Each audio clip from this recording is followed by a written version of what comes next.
Bienvenue sur Africa 24 dans cette nouvelle édition de Non-Stop Info. Au sommaire de l'actualité, l'affaire concernant le président El-Béchir, de nouveau au cœur de l'actualité sud-africaine. Pretoria a demandé plus de temps à la Cour pénale internationale pour répondre de la non-arrestation du président soudanais en juin 2015. Réconciliation nationale en Côte d'Ivoire. Nous verrons qu'à moins de 3 semaines de l'élection présidentielle du 25 octobre, le bilan de ce processus reste mitigé pour certains. Zoom sur le métier d'instituteur en Afrique. Pour exercer cette profession, il faut avoir envie de transmettre des savoirs tout en éveillant la curiosité de ses élèves. Nous verrons comment se traduisent ces différentes missions au Bénin.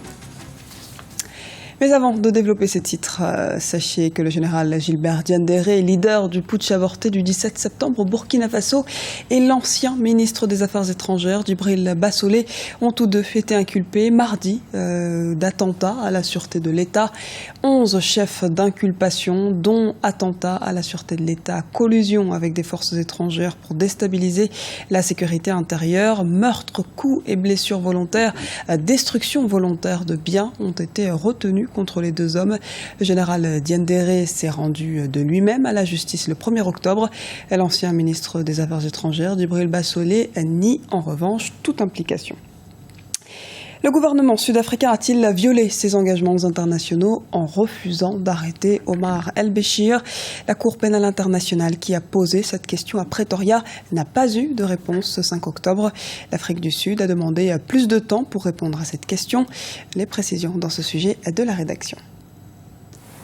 Le mandat d'arrêt émis contre le président soudanais Omar El-Béchir continue de faire débat.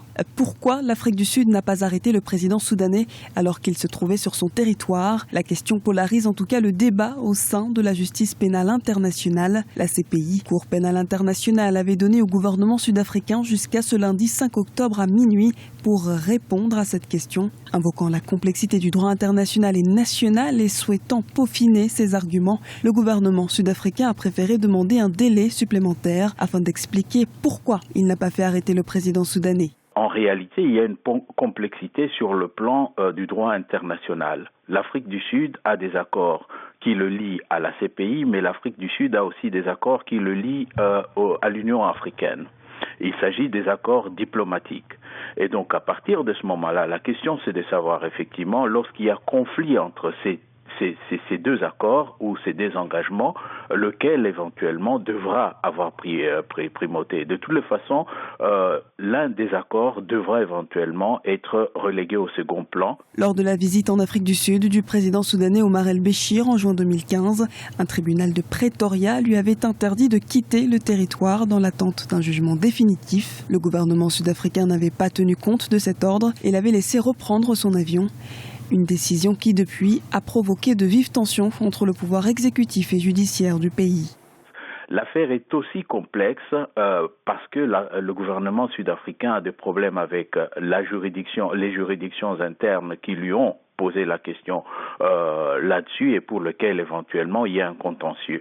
Là encore une fois, on peut, pensant qu'il s'agit éventuellement, puisqu'il s'agit d'un pays africain, que c'est l'état de droit qui est en danger, mais je pense qu'il faut vraiment relativiser les choses. Je ne pense pas pour ma part que l'état de droit soit vraiment en danger en Afrique du Sud. Peut-on arrêter un chef d'État qui participe à un sommet de l'Union africaine et qui bénéficie d'une immunité? L'interrogation reste pour l'heure en suspens. L'Afrique du Sud va en attendant saisir le Conseil politique de la CPI pour clarifier les règles concernant l'immunité des chefs d'État qui ne sont pas membres de l'institution. Le sujet pourrait être abordé lors de la prochaine réunion de la Cour en novembre 2015 à La Haye. Course à la présidentielle en Côte d'Ivoire, un des candidats de l'opposition a décidé ce mardi de suspendre sa participation à la campagne électorale.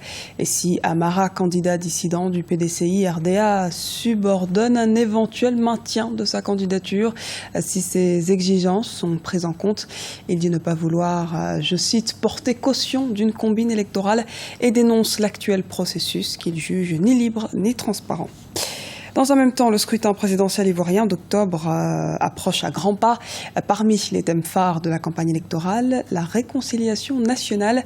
Henriette Lagou-Adjoua, candidate, s'est exprimée à ce sujet et tire un bilan en demi-teinte. Les précisions d'Idalat Mirabel-Bissou. La réconciliation nationale, un facteur déterminant pour la cohésion sociale en Côte d'Ivoire. Depuis son accession au pouvoir en 2010, le président Alassane Ouattara multiplie les actions pour unir les Ivoiriens. Plusieurs commissions ont été mises en place, notamment la Commission nationale pour la réconciliation et l'indemnisation des victimes, CONARIV. Créée le 24 mars 2015, elle a pour objectif de parachever les travaux de la Commission Dialogue Vérité Réconciliation, CDVR, créée le 13 juillet 2011. Depuis son lancement en août 2015, la CONARIV travaille à la vérification et à la consolidation de nombreuses listes de victimes. La commission travaille aussi en étroite collaboration avec le Programme national de cohésion sociale, PNCS, chargé d'ordonner l'exécution de l'indemnisation des victimes. Le premier acte fort en Côte d'Ivoire aujourd'hui, c'est de réconcilier les Ivoiriens pour qu'il y ait moins de suspicion et qu'en fin de compte, Ivoiriens, non-Ivoiriens vivant en Côte d'Ivoire et toute cette population soit en cohésion. Il y a plusieurs éléments à la réconciliation. Nous avons le retour des exilés, nous avons la libération des prisonniers politiques et puis nous avons le vivre ensemble que les Ivoiriens qu'on doit sentir de façon concrète dans la vie de la population. Depuis le lancement du processus d'indemnisation le 4 août 2015, le Programme national de cohésion sociale a donné réparation à 1175 personnes sur 4500 concernées. Le gouvernement a mis sur pied un fonds global de 15 millions d'euros pour les familles. Le 1er octobre 2015, les victimes de la crise post-électorale de 2010-2011 ont pris d'assaut les rues pour réclamer leur indemnisation. Entre autres raisons évoquées par les manifestants, la question de la scolarisation des enfants et la sécurité sociale. Même si l'indemnisation, une grande première en Côte d'Ivoire, constitue un pas vers la réconciliation, Henriette Lagou, candidate à la présidentielle, estime que d'autres défis restent à relever. Nous avons mis comme priorité un village, une école. Il faut couvrir toute la Côte d'Ivoire. Nous avons 8000 villages. Il faut qu'il y ait des écoles partout, ce qui n'est pas le cas. Nous avons comme projet un village, un dispensaire, pour qu'on puisse soigner la population depuis le village, depuis le monde rural. Nous avons la couverture santé. Et donc, c'est des questions qui sont prioritaires en Afrique. Même si les chiffres montrent que le mandat du président Alassane Ouattara est un succès économique, certains observateurs estiment que beaucoup reste à faire pour une Côte d'Ivoire en paix et unie dans sa diversité sociale et culturelle. Le 25 octobre 2015, les Ivoiriens iront choisir le candidat qui dirigera le pays pour les 5 prochaines années. Non-lieu pour le prêtre Wenceslas Munyeshiaka. Ce mardi, la justice française a rendu son verdict sur l'affaire du religieux rwandais soupçonné de participation au génocide du Rwanda de 1994. Selon le réquisitoire, le père Munyeshiaka n'a pas pris part au massacre, mais il ne les a pas dénoncés ni empêchés. Rappelons qu'en 2006, un tribunal militaire rwandais l'avait condamné à la prison à vie. Au Bénin, le métier d'enseignant retrouve ses naîtres de noblesse. Si les actions du gouvernement dans le domaine ont favorisé cette appropriation du métier, il n'en demeure moins que les enseignants s'y consacrent par pure passion. Reportage de l'FCONU, correspondant au Bénin. La passion pour la profession d'enseignant rentre progressivement dans les mœurs au Bénin. Chaque année, de nombreux instituteurs sont recrutés par l'État pour transmettre des connaissances aux écoliers et élèves du pays. Ces enseignants, de leur côté, s'attellent pour bien éduquer les enfants.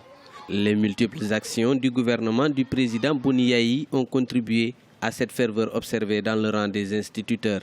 Au Bénin, le monde de l'enseignement se porte mieux, car les enseignants d'aujourd'hui sont mieux payés par le gouvernement de son Excellence Boni Yayi. Cependant, certaines dispositions visant à améliorer leurs conditions de vie ne sont pas encore satisfaites. La bonne éducation des enfants repose en partie sur la formation. Le personnel enseignant béninois, à l'approche de chaque rentrée académique, bénéficie d'un renforcement des capacités dans les différentes branches de l'éducation. Lorsque tu arrives à former l'enfant et il arrive à vraiment connaître dans ta main, vraiment tu es fier.